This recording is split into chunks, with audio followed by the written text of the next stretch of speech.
ഇന്ന് നമ്മൾ 9ാം ക്ലാസ്സിലെ ദുറൂസിൻ്റെ ഒന്നാമത്തെ പാഠമാണ് നമ്മളിവിടെ പഠിക്കാൻ പോകുന്നത്.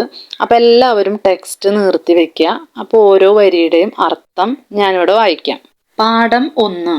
അഫലാ യൻളുറൂൻ, അവർ ചിന്തിക്കുന്നില്ലേ? എല്ലാ സൃഷ്ടിക്കും ഒരു സൃഷ്ടാവ് അനിവാര്യമാണ് എന്നത് ബുദ്ധിയുള്ളവരുടെ അടുക്കൽ സ്ഥിരപ്പെട്ട യാഥാർത്ഥ്യമാണ്. നമ്മുടെ ഈ ക്ലാസ് റൂമിൽ കാണുന്ന ബെഞ്ചുകൾക്കും മേശയ്ക്കും കസേരയ്ക്കും ബോർഡിനുമെല്ലാം നിർമ്മാതാവായ ആശാരിയെ ആവശ്യമായിട്ടുണ്ട്. ഈ മദ്രസ കെട്ടിടത്തിന് കെട്ടിട നിർമ്മാതാവും ആശാരിയും കൊല്ലനും എഞ്ചിനീയറും അനിവാര്യമായിട്ടുണ്ട്. അപ്പോൾ ഇവിടെ പറയുന്നൊരു കാര്യം എന്താ? നമ്മുടെ ക്ലാസ് റൂമിൽ കാണുന്ന ബെഞ്ച്, മേശ, കസേര ഇതൊക്കെ ഉണ്ടാക്കണമെങ്കിൽ ഒരു ആശാരിയുടെ ആവശ്യമുണ്ട് അല്ലേ? അതുപോലെ തന്നെ നമ്മളുടെ മദ്രസ കെട്ടിടം, ആ കെട്ടിടം ഉണ്ടാക്കണമെങ്കിൽ കെട്ടിട നിർമ്മാതാവ് വേണം, ആശാരി വേണം, കൊല്ലൻ വേണം, എഞ്ചിനീയർ വേണം എന്നൊക്കെയാണ് ഇവിടെ പറയുന്നത് അല്ലേ? ഇനി അടുത്ത ഭാഗം, എത്രത്തോളം എന്നാൽ നമ്മുടെ വസ്ത്രം തുന്നുന്ന സൂചി വരെ അതിൻ്റെ പിന്നിൽ നിപുണന്മാരുടെ വലിയ പരിശ്രമമില്ലാതെ ഉണ്ടായിട്ടില്ല. അപ്പോൾ ഈ മനുഷ്യന്റെ കാര്യം എത്ര അത്ഭുതമാണ്! അവൻ ഈ ഭൂമിയിൽ ആകാശത്തിനു താഴെയായി നടക്കുന്നു.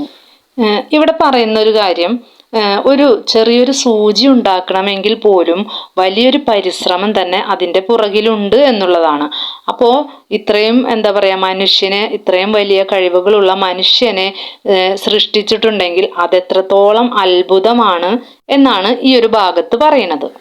അവകൾക്കിടയിലുള്ള ശുദ്ധമായ വായുവും വെള്ളവും കൊണ്ടുമെല്ലാം അവൻ ആസ്വദിക്കുന്നു. ഭൂമി മുളപ്പിക്കുന്ന പഴങ്ങളും ധാന്യങ്ങളും കരയിലെയും കടലിലെയും ജീവികളുടെ മാംസവും മറ്റും അവർ ഭക്ഷിക്കുന്നു.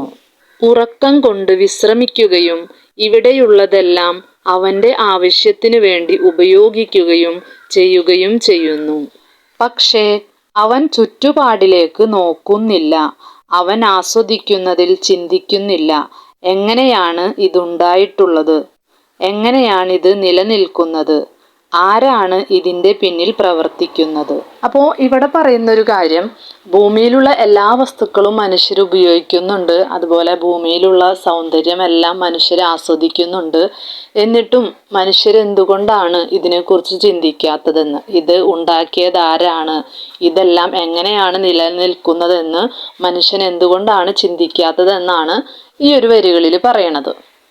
അടുത്ത ഭാഗം, വിദഗ്ധന്മാർ കണ്ടെത്തിയിട്ടുണ്ട്, നമുക്ക് അതിർത്തി അറിയാത്ത വിശാലമായ ശൂന്യാകാശത്തിൻ്റെ അന്തരീക്ഷത്തിൽ ചലിച്ചുകൊണ്ടിരിക്കുന്ന ദശലക്ഷക്കണക്കിന് നക്ഷത്രങ്ങളുണ്ട്. ഇതിൽ ചില നക്ഷത്രങ്ങൾ സൂര്യനേക്കാൾ 1000 മടങ്ങ് വലുതാണ്. എല്ലാം അതിൻ്റെ പരിക്രമണ പഥത്തിൽ പരസ്പരം കൂട്ടിയിടിക്കാതെ പിഴയ്ക്കാതെ നിലവിൽ വന്നത് മുതൽ ഇപ്പോൾ വരെ നിശ്ചിത കണക്കനുസരിച്ചും നിർണയിക്കപ്പെട്ട സ്ഥാനങ്ങളിലൂടെയും സഞ്ചരിച്ചു കൊണ്ടിരിക്കുന്നു.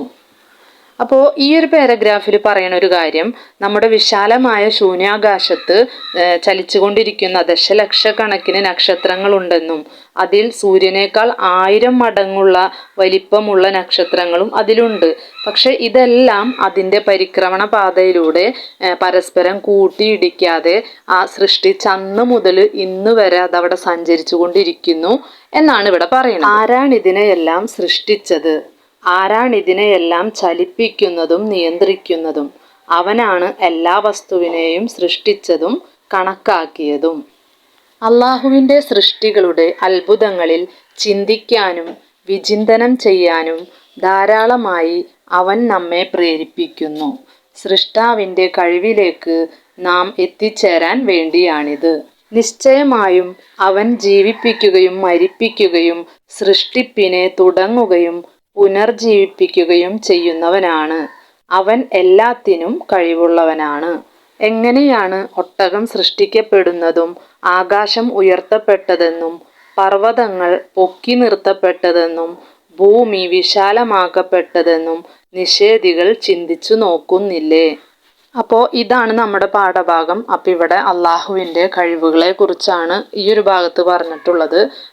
മനുഷ്യരെ, ഓരോ ജീവികളെയും സൃഷ്ടിക്കാനും ജീവിപ്പിക്കാനും അതിനെ പുനർജീവിപ്പിക്കാനും മരിപ്പിക്കാനും ഒക്കെ കഴിവുള്ളത് അള്ളാഹുവിന് മാത്രമാണെന്നും, പിന്നെ നിഷേധികളായിട്ടുള്ള ആളുകൾ ഇവയെക്കുറിച്ചൊന്നും ചിന്തിച്ച് നോക്കുന്നില്ലേ എന്നാണ് ഈ ഒരു ഭാഗത്ത് ചോദിക്കുന്നത്. അടുത്തത് തദ്രീബാത്താണ്. അതിൽ ആദ്യത്തെ ചോദ്യം, മാതാ ഇക്തശഫൽ ഖുബറ, എന്താണ് വിദഗ്ധന്മാർ കണ്ടെത്തിയിട്ടുള്ളത്? അപ്പോൾ ഇതിൻ്റെ ആൻസർ വലക്കത് ഇക്തശഫൽ ഖുബറ എന്ന് പറയുന്ന വരികൾ നമുക്ക് ടെക്സ്റ്റിൽ കാണാം. അതുപോലെ ഈ ഒരു പേജിൽ നോക്കിയാൽ അത് കാണാം. അപ്പോൾ നമ്മൾ നേരത്തെ പറഞ്ഞില്ലേ, വിദഗ്ധന്മാർ കണ്ടെത്തിയിട്ടുള്ള കുറച്ച് കാര്യങ്ങൾ, ദശലക്ഷക്കണക്കിന് നക്ഷത്രങ്ങളുണ്ട് എന്ന് പറഞ്ഞിട്ടുള്ള ഒരു പാരഗ്രാഫ്, അതാണ് ഇതിൻ്റെ ആൻസർ. രണ്ടാമത്തെ ചോദ്യം, ഇന്നല്ലാഹ തആല യഹ്സു അലാമ, എന്തിനാണ് അള്ളാഹു പ്രേരിപ്പിക്കുന്നത്? ഇതിൻ്റെ ആൻസർ ടെക്സ്റ്റ് ബുക്കിൽ 4ാമത്തെ പേജിലെ ആദ്യത്തെ 2 വരികൾ, വല്ലാഹു തആല യഹ്സുന കസീറ മുതൽ ഇലാ കുദ്റത്തിൽ ഖാലിഖ് വരെയാണ് അതിൻ്റെ ആൻസർ. അപ്പോൾ നമ്മൾ നേരത്തെ പറഞ്ഞ തന്നെ അള്ളാഹുവിൻ്റെ സൃഷ്ടികളുടെ അത്ഭുതങ്ങളിൽ ചിന്തിക്കാനും വിചിന്തനം ചെയ്യാനും ധാരാളമായി അവൻ നമ്മെ പ്രേരിപ്പിക്കുന്നു. ഇതാണ് അതിൻ്റെ ആൻസർ. അടുത്ത 3ാമത്തെ ക്വസ്റ്റ്യൻ, ലാ ബുദ്ദലിൽ ബനാഇ മിൻ ഉമ്മാലിം മൻഹും, കെട്ടിട നിർമ്മാണത്തിന് ആവശ്യമായ ജോലിക്കാർ ആരല്ല? അതിൻ്റെ ആൻസർ ടെക്സ്റ്റ് ബുക്കിലെ ഫസ്റ്റ് പാരഗ്രാഫിൽ 4ാമത്തെ വരിയിൽ കൊടുത്തിട്ടുണ്ട്. ബന്നായിം വനജ്ജാരിം വഹദ്ദാദിം വമുഹന്ദിസി, നിർമ്മാതാവ്, ആശാരി, കൊല്ലൻ, എഞ്ചിനീയർ. ഇതിൽ കൊല്ലൻ എന്ന് പറയുന്നത് ഇരുമ്പ് പണിക്കാരെ പറയുന്ന പേരാണ് കൊല്ലൻ എന്ന്. അടുത്തത് ഇവിടെ ഒരു സംഭാഷണം കൊടുത്തിട്ടുണ്ട്. നെസ് അലു, ചോദ്യം, മൻ ഖലഖന വമിമ്മാ ഖുലിഖന വമിമ്മാ ഖുലിഖ അബൂന ആദം അലൈഹിസ്സലാം. അതിൻ്റെ അർത്ഥം, ആരാണ് നമ്മെ സൃഷ്ടിച്ചത്, എന്തിൽ നിന്നാണ് സൃഷ്ടിച്ചത്, നമ്മുടെ പിതാവായ ആദം നബി അലൈഹിസ്സലാമിനെ എന്തിൽ നിന്നാണ് സൃഷ്ടിച്ചത്. അതിൻ്റെ താഴെ അതിൻ്റെ ആൻസർ കൊടുത്തിട്ടുണ്ട്. നുജീബു, ഉത്തരം, ഖലഖന അല്ലാഹു സുബ്ഹാനഹു വതആല മിൻ നുത്ഫത്തിൻ വഖലഖ ആദമ മിൻ തുറാബി. അതിൻ്റെ ഉത്തരം, അല്ലാഹു തആല ശുക്ലത്തിൽ നിന്നും നമ്മെ സൃഷ്ടിച്ചു, ആദം നബി അലൈഹിസ്സലാമിനെ മണ്ണിൽ നിന്നും സൃഷ്ടിച്ചു. അടുത്തത് നസ്അലു, ചോദ്യം, കൈഫ ഖലഖന, എങ്ങനെയാണ് സൃഷ്ടിച്ചത്?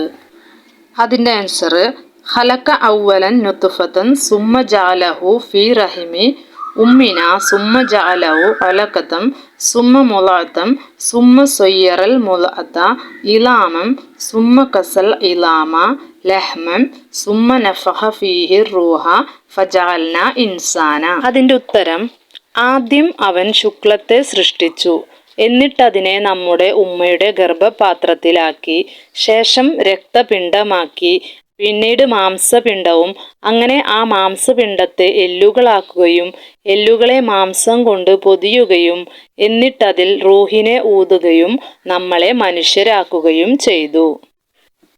ഉർഫത്തു സഫി, ക്ലാസ് റൂം. ബിനായ, കെട്ടിടം. മാഹിറീൻ, നിപുണന്മാർ. ഇസ്തിദാം, കൂട്ടിയിടിക്കൽ. യസ്തരീഹു, വിശ്രമിക്കുക. മക്കായിദ്, ബെഞ്ചുകൾ. ഹദ്ദാദ്, കൊല്ലൻ. ഖുബറാ, വിദഗ്ധർ. അജായിബ്, അത്ഭുതങ്ങൾ. യസ്തഹ്ദിമു, ഉപയോഗിക്കുക. നജ്ജാർ, ആശാരി. മുഹന്ദിസ്, എഞ്ചിനീയർ.